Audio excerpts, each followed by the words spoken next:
Sanctus, Sanctus, Sanctus Dominus Deus Sabaoth. Salam jumpa kembali saudara-saudariku yang terkasih dalam Tuhan kita Yesus Kristus. Salam sejahtera untuk kita semua. Berkat Allah yang Maha Kuasa senantiasa menyertai kita.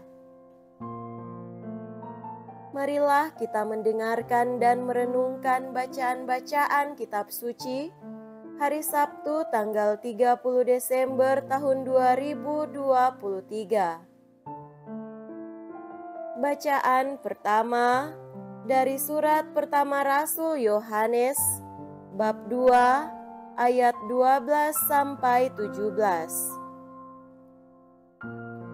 Aku menulis kepadamu, hai anak-anak, sebab dosamu telah diampuni karena nama Yesus. Aku menulis kepadamu, hai para bapak, sebab bapak-bapak telah mengenal Dia yang ada dari mulanya. Aku menulis kepadamu, hai orang-orang muda, sebab kamu telah mengalahkan yang jahat.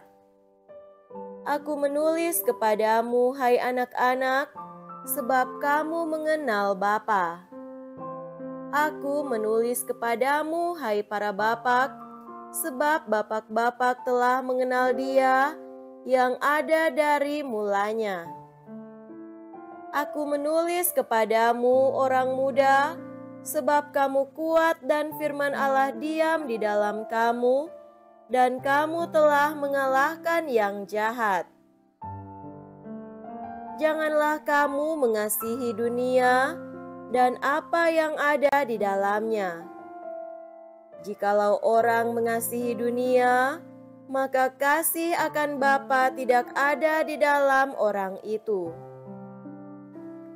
Sebab semua yang ada di dalam dunia, yaitu keinginan daging dan keinginan mata, serta keangkuhan hidup, bukanlah berasal dari Bapa, melainkan dari dunia. Dan dunia ini sedang melenyap bersama keinginannya, tetapi orang yang melakukan kehendak Allah tetap hidup selama-lamanya. Demikianlah sabda Tuhan. Syukur kepada Allah.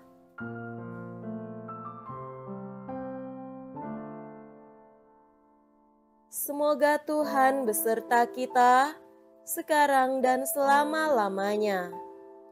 Inilah Injil suci menurut Lukas. Dimuliakanlah Tuhan. Injil Lukas bab 2 ayat 36 sampai 40.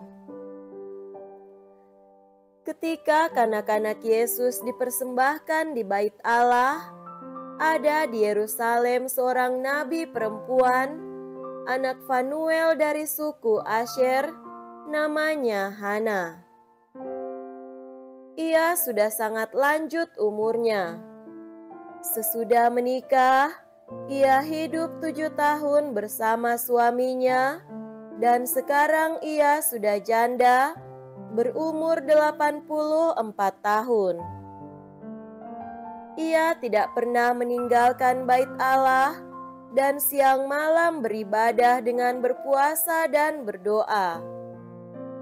Pada hari kanak-kanak Yesus dipersembahkan di bait Allah, Hana pun datang ke bait Allah dan mengucap syukur kepada Allah, serta berbicara tentang kanak Yesus kepada semua orang yang menantikan kelepasan untuk Yerusalem.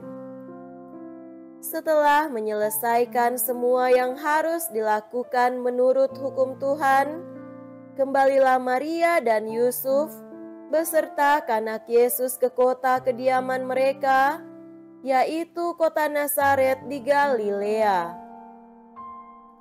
Anak itu bertambah besar dan menjadi kuat.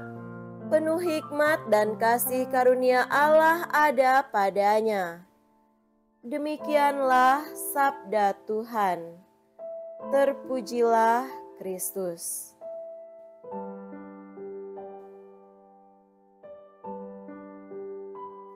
Saudara-saudariku yang terkasih dalam Tuhan kita Yesus Kristus, tema renungan kita pada hari ini adalah persembahan hidup kepada Tuhan. Pater Jules Chevalier ialah pendiri tarekat MSC yang sewaktu bayi pernah dipersembahkan oleh ibunya, Louis Ori, kepada Bunda Maria karena keputusasaan atas kemiskinan yang menimpa keluarga. Peristiwa itu sangat membekas dalam perjalanan hidup Jules Chevalier selanjutnya, sehingga pendirian tarekat MSC juga dapat direfleksikan sebagai buah-buah dari relasinya yang khusus dengan Bunda Maria.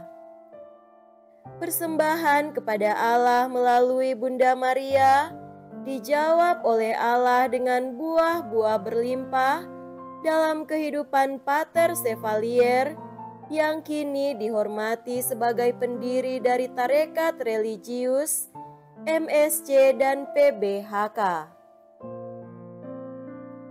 Saudara terkasih, dalam bacaan Injil hari ini dikisahkan tentang Yesus yang dipersembahkan ke Bait Allah seturut hukum Musa bahwa setiap anak laki-laki bangsa Israel harus dikuduskan bagi Tuhan. Setelah peristiwa ini, penginjil Lukas meringkaskan kisah Yesus selanjutnya bahwa ia bertumbuh semakin besar, menjadi kuat, penuh hikmat dan kasih karunia Allah ada padanya. Penegasan ini diulangi lagi pada akhir kisah Yesus pada usia 12 tahun di Bait Allah yang berdialog dan menerangkan tentang kitab suci kepada ahli-ahli Taurat. Kisah ini memberi gambaran tentang Yesus yang penuh hikmat dan kasih karunia Allah. Melalui baptisan, orang Kristen sebenarnya menempuh jalan yang serupa, di mana dengan baptisan setiap orang disucikan dan dikuduskan dalam Yesus bagi Allah sendiri. Rasul Yohanes menjelaskan kondisi orang yang telah dipersembahkan kepada Tuhan melalui baptisan, antara lain dosanya sudah diampuni, firman Allah diam dalam dirinya, sehingga memiliki kemampuan untuk mengalahkan kejahatan, mengalahkan seluruh keinginan dan dorongannya pada kehendak Bapa, tidak takluk pada keinginan-keinginan daging. Mereka yang telah dipersembahkan kepada Tuhan digariskan untuk hidup kudus dan menghasilkan buah-buah kebaikan yang dapat mengantar orang lain kepada jalan Tuhan. Saudara-saudariku yang terkasih, hari ini kita diajak untuk kembali merenungkan dan menghayati baptisan kita sebagai saat di mana kita sudah dipersembahkan kepada Allah.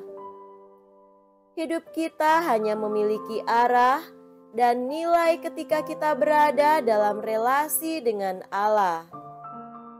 Kita diajak untuk melihat bahwa sebenarnya oleh baptisan itu kita sudah diberi kuasa dan kemampuan untuk hidup dalam kekudusan, mengalahkan segala kejahatan, dan menghasilkan buah-buah kebaikan dan kebenaran bagi dunia di sekitar kita melalui pekerjaan dan pelayanan kita masing-masing. Semoga demikian. Amin.